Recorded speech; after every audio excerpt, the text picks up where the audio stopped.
tomorrow night, national audience, and right here. One more night. More night. Joining us right now. He's already laughing. It's an Analyst Wednesday. We had Katie on earlier. We got Matt Barnett. There's nothing like a Kenny Thomas sandwich. Hey. Good morning, Kenny. So I come into you singing. Good morning, fellas. Good morning. I come into you singing, and then I come into you calling me a Kenny Thomas sandwich. Yeah, why not? Said with love. Said with love. You're our guy. Man, I was about to say I love you guys, man. I wouldn't normally take that crap from anybody else, but it's love. Man, I appreciate you guys, man. Nothing. Hey, Dave. Hey, did your wife tell you the other night that I took a picture with your son's team after the game? I'm laughing because I know that a few people just really started paying attention to the radio all of a sudden when anybody starts out with, did your wife tell you the other night I took a picture? And then you kind of paused. I know everyone's like, wait, what's about to happen? Yeah, I saw she texted me the picture. And I said, hey, did you go up and my son and his championship basketball team they went to the game on Monday. They got to go down the floor and shoot free throws, of which he was nice. And then they got to. I saw the picture with you, and I asked Melissa. I said, "Did you introduce yourself to Kenny and tell him that little ginger kid is mine?" And she said she did.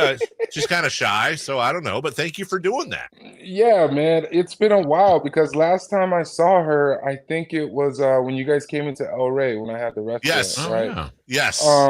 But she came up right away. I was like, oh my goodness! But your son was like walking away, and then I saw a little bit of the back head of the ginger. Yeah. And then he walked away like he didn't even come up and say hi or anything, but she did. Shy. She was so sweet. So I didn't go to the game Monday. This is how my son is. I didn't go to the game and he didn't ask me to not go. He wouldn't do that, but he didn't want to be embarrassed because in case somebody said something to me or recognized whatever. He doesn't want to flex like that's a flex. So when he's walking away from you, I think he's just incredibly shy. So I don't know whose kid he is, dude. Red hair, incredibly shy.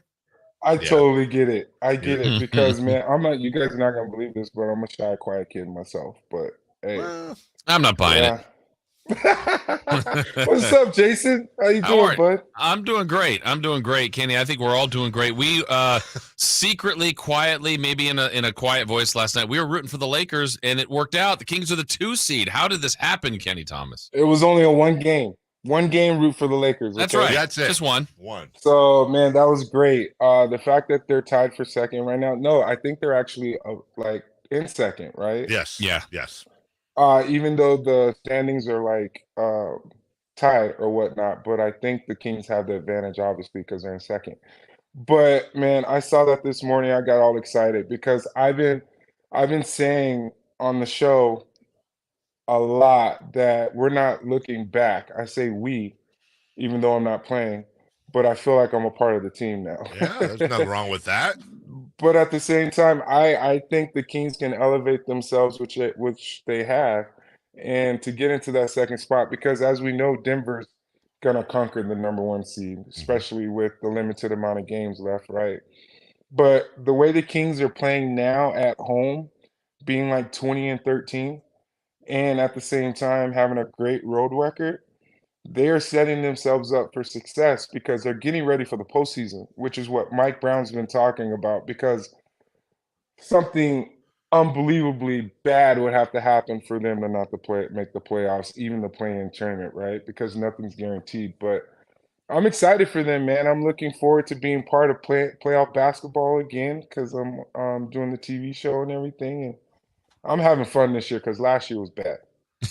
How excited are you getting? Looking forward to, knock on wood, but looking forward to a playoff run, even if it's just Kenny, you know how we listen, I sound stupid. You know how you put your head on the pillow to calm your thoughts when you go to sleep, and you got to have a sleep thought. And I'll tell you, when it's not me, shooting 5 under at Wood Creek, a lot of times it's I think about that first game, that first playoff game at Golden One Center, and how insane that crowd's going to be. Which is it's just kind of a stupid thing to think about when you're trying to go to sleep, because I start getting pumped up. But have you even thought about that? I actually said, Kenny, I think like the old Beatles concerts, I actually think a couple people are going to pass out. I truly believe this because I think they're going to be so overwhelmed with emotion and just freaking out. And by the fourth quarter, it'll be like quiet because they'll all be drowned out. Have you thought of that though yet? Have you allowed yourself to go there? Actually, I have. I just did like the last 4 or 5 games this past week. And I was with Kyle and Morgan. I don't remember when I said this, but the way that the Kings are playing right now, the fans deserve it. And it's gonna be nice because it's gonna feel, I don't know if it's gonna feel like Arco, because that place was Yeah. always rocking, especially Yeah. with the playoffs, even if you're visiting playing in there. But at the same time, I think Golden One, it's a totally different environment, right? And I think it's going to be interesting to see because that place has gotten pretty loud lately. And it's going to be real nice to see in full throttle, like what's about to happen when this storm comes to Sacramento because they're going to have home court advantage, especially in the position that they're in, right? Yeah, for sure. And Kenny, Hopefully. I think you brought up the fact that Mike Brown's trying to do everything to get this team ready for the playoffs. He's saying playoffs. He's thinking playoffs. We saw them play a little more zone the last game and the last couple of games. Is that something you think we'll continue to see the last, whatever there is, 18 games to go? Um, that's not a bad look. Because talking to a little birdie in the organization, they obviously they are undersized, right? So Mm-hmm. there's a lot of pieces probably from that guard perspective to where it's going to help them benefit because to a certain extent they can guard, but they need to get better at guarding, right? Mhm. I feel like Mike Brown is the coach of the year, who is my guy. And the fact that he came to a situation and turned it all the way around in the first year, not even a whole full year to go through the process. He turned it around in the first half before All-Star weekend, right? And the way that the Kings are elevating right now and playing at a very high level, it's going to be very interesting to see how everything like unfolds. Kenny Thomas with us. Kenny, I'm looking at the Kings roster the last year you were there. I was just kind of curious about something. Were you in the practice facility when Dante Green and John Brockman had the slam dunk contest? I don't know. I don't remember. Even I think obviously I was on the squad, but my last couple of years Yeah. I was riding the bench. I couldn't get off that thing. So I might have been out of it. Okay. But I don't really remember that. Brock, I like Brock. Brock played hard. And I talk to Dante Green every now and then now, so he's doing all right too. There's video out. It disappeared, but there was video that came out around that time of Dante Green and John Brockman having a dunk contest, and Brock worked him. Like I had Did he? Oh my God, I had no idea. It's one of the coolest videos I've ever seen. This dude was doing dunks from the free throw line. He was doing dunks between the legs. Dante will come on every once in a while. We'll talk about it. And nobody had any idea that the Brockness Monster had those type of hops. That's why I was asking. Oh yeah, he does. Oh, I'll give him that. Brock Yeah. was that guy that came in, played hard, and he could jump out of the gym. And I talk to him every now and then too on social media. But you should definitely let me know when you have Dante Green back on because I would love to hear that story and that situation on how that unfolded. You guys should come on together. That'd be super easy to put together. That'd be actually fun. A little reunion, if you will. Yeah, I'm down. No, I'm down. Okay, I'm I in. got you. Okay. I was thinking, as you say that, Kenny, I mean, obviously, I know when people retire, a lot of things that you'll hear athletes say is what they miss is the locker room, the camaraderie, the teammates, the friends. How connected are you with past Rockets, past Kings, like the guys that you spent so much time with in the past?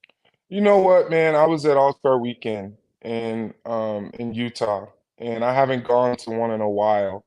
And it was nice. I went to Kenny Smith's event. I walked in, got some love from Kenny Smith.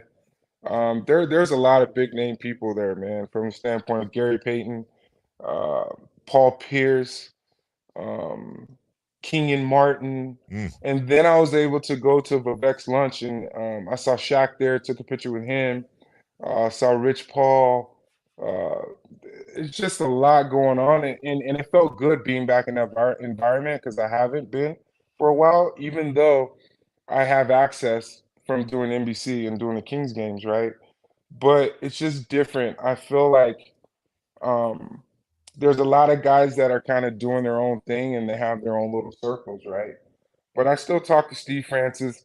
Brad Miller actually texted me the last 2 games, and he's kind of upset because of the way we had to flip the set. He He doesn't wants like camera the time. yeah, he doesn't like it. So Yeah. Brad reached out to me, and I mean, Did I you tell still him it's talk because to of people like him mean mugging after the games at the camera? He has a good time. Yeah, always. That's Always. Brad, man. We know our guy, Brad. Yeah. When is there a dull moment when it comes to my That's guy, true. right? Never. But there were some rowdy fans, but it was an unfortunate situation. But we trying to figure it out, see what happens.